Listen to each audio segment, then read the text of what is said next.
Good morning mga kaayos! Nagluto tayo ng chicken with cauliflower. Hi guys! Today ay magluluto tayo ng chicken with cauliflower. Ayan guys, mas masarap ngayon kesa dati. Ayan guys, ubos yan kagabi. Simot yan ng mag-ama. Ayan guys. So yun, minarinate natin yung chicken and then igisa lang po natin sa bawang sibuyas, luya, ang ating manok at ilagay natin yung ating cauliflowers. Ayan guys, ang ating chicken ay minarinate natin ng oyster sauce, cornstarch, dark soy sauce, light soy sauce, sugar, little bit salt, white pepper,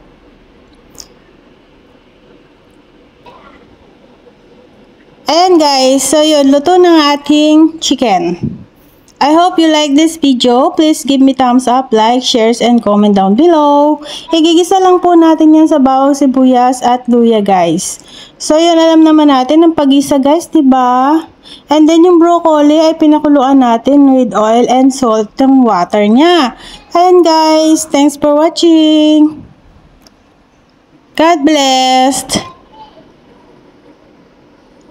Medyo malambot ngayon yung ating cauliflower. Ayan guys. So, sabi nga nila, paulit-ulit na luto, paulit-ulit hanggang ma-perfect natin. And then, makita mo yung sauce, ay okay lang po ang pagkapula niya dahil sa dark soy sauce yan guys. Ayan, thanks for watching.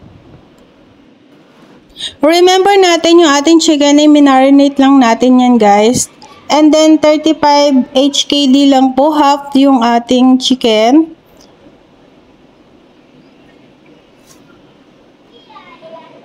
Alam mo, sa araw-araw na ating niluluto ay lagi na lang broccoli, cauliflower, and then choy sam. Ayun guys, naglaga ako ng okra and then pritong isda, yung pampano. Ayan guys, oh. Yan ang aking ulam. Yan ang aking ulam. Pritong isda at nilagang okra. So, yun guys. Tapos nilagyan ko ng sili. Ito naman ang ulam ng ang mag-ama ni Sir. At tsaka ng alaga ko. So, yan. Ito naman yung niluto ko na ground pork with tofu. Ayan guys. Yung last na niluto ko.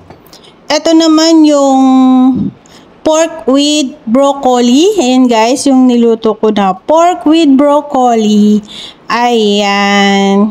Paypay po yung pork niyan. Ito yung beef, stir fry beef with onion. Ayan guys, ito naman ang aking broccoli with fishball. Ito yung steamed chicken ko guys. Ayan, steamed chicken, and ito naman yung aking cauliflower with zucchini and fishball. Ito naman yung aking pork, steamed pork with stir-fry cauliflower and zucchini.